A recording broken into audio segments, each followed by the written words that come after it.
निष्पक्ष पत्रकारिता को सपोर्ट करें, हमारे YouTube चैनल को सब्सक्राइब करें, नोटिफिकेशन बेल आइकन जरूर दबाएं। अमेरिका में राष्ट्रपति पद के उम्मीदवार डेमोक्रेटिक पार्टी के जो बिडेन के सलाहकार फ्रैंक इस्लाम ने भारत का नाम ऊंचे पायदान पर पहुंचा दिया है।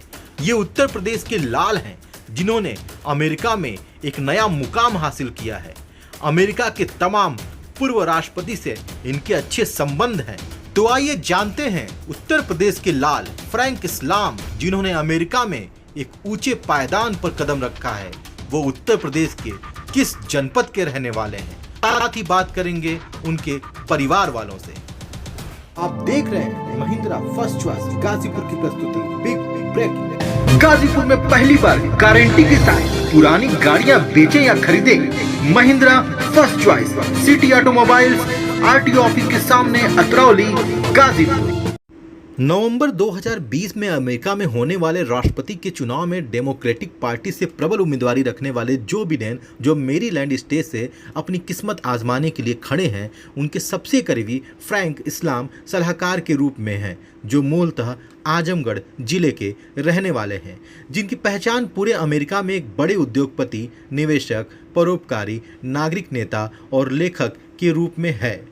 अमेरिकी राष्ट्रपति बराक ओबामा ने इन्हें 2013 में John F Kennedy Center of performing arts के न्यासी बोर्ड के जनरल ट्रस्टी के रूप में नियुक्त किया था और अब इस बार अमेरिका जैसे देश के राष्ट्रपति के उम्मीदवार के सलाहकार और इन्वेस्टर के रूप में इस चुनाव में उनके साथ जुड़े हैं। उनके परिवार और भाइयों में इस बात को लेकर बेहद खुशी है कि उनके भाई फ्रैंक इस्लाम अमेरिका जैसे देश के होने वाले राष्ट्रपति के चुनाव में अहम भूमिका निभा रहे हैं। हाँ, उनकी तो बहुत सब लोग पसंद करते हैं, आते जाते हैं, यहाँ भी रुकते भी हैं। आजमगढ़ के हैं, आजमगढ़ के एक गांव के रहने वाले हैं। आजमगढ़ उनका ये मेन घर है और फिर यहाँ से वो बनारस, अलीगढ़ पढ़ते हुए चले गए अमेरिका।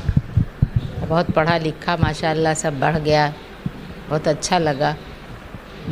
सबसे मिलते जुलते बहुत हैं, ये अच्छाई बहुत है। देखिए, सबसे खुशी की बात ये होती है कि हमसे तो ताल्लुक़ ही है, हमारे देश से भी है, हमारे इलाके से भी है। और ताल्लुक़ के बाद एक चीज़ और बहुत अच्छी है, मैं बता दूं कि बहुत से लोगों से ताल्लुक़ होता है लेकिन वो जाने के बाद जैसे भूल जाते हैं, उनको कोई याद नहीं रहता कि हमारे यानी वतन कहाँ है, हमारा घर कहाँ था, हमारे रिश्तेदार कहाँ कभी मिल गए तो।